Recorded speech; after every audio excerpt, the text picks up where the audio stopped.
नमस्कार दोस्तों। आज हम बात करने वाले हैं जिस तरह से अमेरिका भारत पर टैरिफ टैरिफ खेलता चला जा रहा है। इन सारी चीजों को देखते हुए आज बड़ा ही आश्चर्य हो रहा है कि जिस तरह से अमेरिका ने भारत पर टैरिफ बम फोड़े हैं, उस टैरिफ बम के एवज में भारत को जवाब देने के सिवाय दूसरा कोई चारा मिल नहीं रहा, क्योंकि अमेरिका ने जिस तरह से राष्ट्रपति ट्रंप ने अपनी खींच अर्थव्यवस्था को बचाने के लिए, जिस तरह से मैं आपसे अब तक पिछली वीडियो में सिर्फ यही बताता रहा हूं कि ये युद्ध रूस यूक्रेन युद्ध का नहीं, ये युद्ध भारत पर जो अमेरिका की खींच है, वो खींच निकालने का सिस्टम केवल ये है कि उसकी अर्थव्यवस्था गिरती चली जा रही है। रूस यूक्रेन युद्ध इसीलिए शुरू हुआ, इजराइल गाजा युद्ध इसीलिए शुरू हुआ, इजराइल ईरान युद्ध इसीलिए अमेरिका ने शुरू किया। लेकिन जिस तरह से भारत और पाकिस्तान में भी युद्ध की शुरुआत कराने के पूरे दम से अमेरिका भारत पाकिस्तान को लड़ा करके अपनी इकोनॉमी, अपनी अर्थव्यवस्था को बचाना चाहता था, उस अर्थव्यवस्था को भी बचाने में अभी तक नाकाम रहा है। उसका सीधा सीधा मैं आपको एक साक्षात उदाहरण दूंगा, जिसमें कल ही अमेरिकी फेडरल कोर्ट ने कहा है कि ट्रंप जो टैरिफ लगा रहे हैं वो सिर्फ अपनी अर्थव्यवस्था की खातिर टैरिफ पर टैरिफ, नए नए देशों पर टैरिफ बम फोड़ते चले जा रहे हैं, किसी तरह हमारी अर्थव्यवस्था बचे। उस अर्थव्यवस्था को बचाने के लिए ट्रंप ने टैरिफ लगाने का मनमाने अधिकारों का दुरुपयोग किया है। ट्रंप को इन सारी शक्तियों को लगाने का कोई अधिकार नहीं था। उन्होंने जबरदस्ती दुनिया के ऊपर टैरिफ बम फोड़ा है। जो टैरिफ आपातकाल के अंदर लगाए जाते, उन सारे टैरिफों को फोड़ने का काम टैरिफ टैरिफ टैरिफ करके दुनिया के ऊपर फोड़ डाला है, जो इस देश के लिए, जो अमेरिका के लिए बहुत ही बड़ा घातक और नुकसानदेह साबित होने वाला है। आप जरा सोचिए, अमेरिकी फेडरल कोर्ट में इस फैसले को 7-4 के बहुमत से सुनाया गया है। छोटा मोटा बहुमत नहीं है, 7-4, 7 फैसले के पक्ष में रहे, 4 फैसले के विरोध में रहे। आप सोचिए 3 का डिफरेंस है। आप सोचिए कम से कम 70% कोर्ट के जज इस फैसले के साथ खड़े नजर आए। जो भी डोनाल्ड ट्रंप कर रहा है उसके विरोध में खड़े नजर आए। केवल कोर्ट ही विरोध में नहीं खड़ा है। आप ये सोच लीजिए कि भारत ही नहीं, भारत के साथ अमेरिका के जाने माने अर्थशास्त्री रिचर्ड वुल्फ ने भी बड़े ही तंज अंदाज में कसते हुए डोनाल्ड ट्रंप को आईना दिखाने का काम किया है। और वो आईना है जिस तरह से एक हाथी और चूहे की लड़ाई का। उन्होंने कहा है कि जिस तरह से चूहा हाथी से लड़ने के लिए तत्पर होता है और उसकी औकात कुछ होती नहीं, आखिरकार हाथी के सामने चूहे की ताकत औकात क्या है। इस तरह से उन्होंने अमेरिका और भारत का समानता की है, बराबरी की है कि भारत हाथी है और अमेरिका एक चूहा। एक हाथी से टकराने के लिए चूहा चला है। आप जरा सोचिए, अमेरिकी अर्थशास्त्री खुलकर अपने डोनाल्ड ट्रंप राष्ट्रपति के खिलाफ बोल रहे हैं। सिर्फ डोनाल्ड ट्रंप नहीं, आगे वो कहते हैं कि जिस तरह से पता नहीं राष्ट्रपति डोनाल्ड ट्रंप की क्या सोच थी कि आज वो ब्रिक्स को इस टैरिफ के कारण मजबूती देते चले जा रहे हैं। यानी ब्रिक्स टारगेट, इसलिए भारत टारगेट, क्योंकि भारत यदि ब्रिक्स को छोड़ दे तो ब्रिक्स की ताकत 50% कम हो जाएगी, क्योंकि सेना हो, जीडीपी हो, विकास दर हो, भारत की स्पेशल हर चीज है आज। और इस हर चीज को हम आगे तक ले जाने के लिए इसके आंकड़े भी आपके सामने प्रस्तुत करूंगा कैसे हैं। क्योंकि दुनिया के अंदर 3 ताकतें आज काम करती हैं। उनमें सबसे पहली ताकत है G7, जिसे ग्रुप 7 का नाम दिया जा सकता है। दूसरी ताकत है यूरोपीय यूनियन, जिसमें 27 देश हैं। तीसरी ताकत है ब्रिक्स, जिसमें 11 देश हैं, जिसका अभी जन्म हुआ है, अभी ज्यादा लंबा समय नहीं निकला उसको। तो इन तीनों की जो अलग अलग ताकत है, इन तीनों को छोड़िए, मानी मेन चीज दो ही है, चाहे तो कहिए नाटो यूरोपीय यूनियन, चाहे कहिए G7 यूरोपीय यूनियन, ये दोनों एक ही हैं। वो भी अमेरिका का समूह है G7, यूरोपीय यूनियन भी अमेरिका के ही दम पे चल रहा है। तो कहने का मतलब ये है कि G7 की दुनिया के अंदर जो जीडीपी है वो 30% है, और यूरोपीय यूनियन जिसके अंदर 27 देश हैं उसकी जीडीपी मात्र 16% है। और ब्रिक्स देशों की जीडीपी के बारे में यदि आप सोचोगे और आप सुनोगे तो ये कहोगे, दांतों तले उंगली दबा लोगे कि इतनी बड़ी जीडीपी होने के बावजूद ये सब क्या हो रहा है। इतनी बड़ी जीडीपी अर्थात ब्रिक्स देशों की जीडीपी दुनिया की 41% जीडीपी को संभालती है। आप जरा सोचिए, 41% जीडीपी और यूरोपीय यूनियन और G7 ग्रुप की जीडीपी दोनों को मिला दिया जाए तब 46% होती है। यदि इसी तरह से ब्रिक्स देश अपने ध्येय को लेकर के आगे बढ़ते रहे तो अमेरिकी अर्थव्यवस्था ही नहीं, अमेरिकी डॉलर भी रसातल में चला जाएगा। इसे संभालने वाला कोई पैदा नहीं है। इसी को बचाने के लिए जिस तरह से अमेरिकी फेडरल कोर्ट ने कहा है, सीधा सीधा अपनी अर्थव्यवस्था को अमेरिका बचाने के लिए दुनिया के ऊपर टैरिफ टैरिफ टैरिफ फोड़ता चला जा रहा है। आप जरा सोचिए, अमेरिकी राष्ट्रपति के खिलाफ उसका कोर्ट है, अमेरिकी राष्ट्रपति के खिलाफ उसके यहाँ बुद्धिजीवी, उसके यहाँ के अर्थशास्त्री, सारे के सारे जाने माने बिजनेसमैन, बड़े बड़े पैसे वाले लोग अमेरिकी राष्ट्रपति डोनाल्ड ट्रंप के खिलाफ खड़े हुए हैं।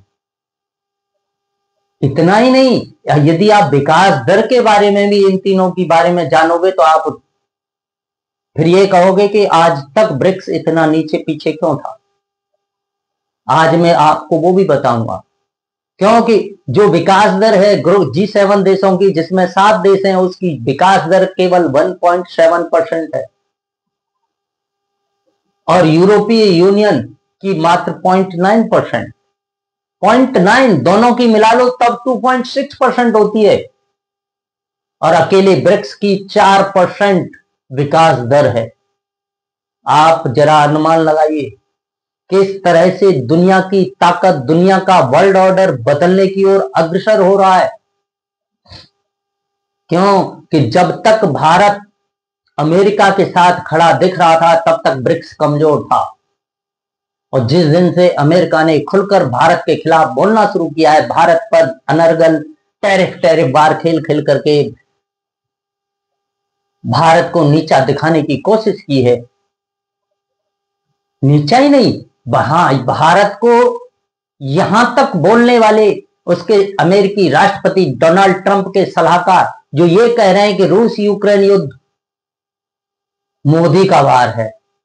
आप जरा सोचिए, रूस यूक्रेन में युद्ध हो रहा है, पुतिन व्लादिमीर जेलेंस्की के अंदर युद्ध हो रहा है, दोनों आपस में युद्ध लड़ रहे हैं, और अमेरिका के अंदर बैठे हुए लोग जो सत्ता में बैठे हैं उसे वो भारत का युद्ध बता रहे हैं, उसे वो मोदी का युद्ध बता रहे हैं। इन लोगों को अमेरिकी अर्थव्यवस्था को रसातल में जाना होगा, इसे दुनिया की कोई ताकत नहीं रोक सकती, क्योंकि ये लोग जिस तरह से भारत पर आक्षेप आरोप लगाते चले जा रहे हैं वो दुनिया देख रही है, और दुनिया ये भी देख रही है कि भारत अमेरिका के सामने झुकने वाला देश नहीं है, अमेरिका की आंख में आंख डाल करके बात करने वाला देश बन चुका है। हमें भी भारत के साथ खड़ा होना चाहिए, हमें भी भारत से सीख लेनी चाहिए। आज दुनिया उसी नक्शे कदम पर चल रही।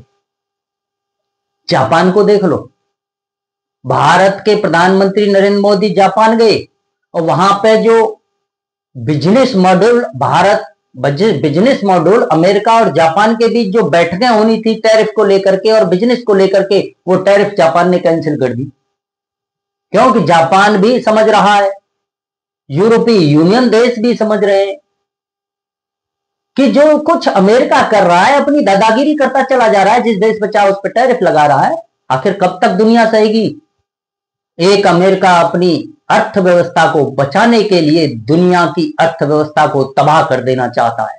मैं दुनिया के सभी देशों से कहना चाहूंगा, भारत के ही देशों, भारत के ही प्रधानमंत्री से नहीं, अमेरिका का हमें खुलकर विरोध करना होगा, तभी हम इस अर्थव्यवस्था की जंग को जीत पाएंगे। ये कोई युद्ध नहीं है, ये अर्थव्यवस्था का युद्ध चल रहा है, world war third, economic world war third चल रहा है। ये अर्थव्यवस्था युद्ध चल रहा है, जो स्वयं डोनाल्ड ट्रंप ने अपने मुंह से अभी 2 दिन पहले कबूला है कि ये युद्ध नहीं, ये अर्थव्यवस्था का युद्ध है।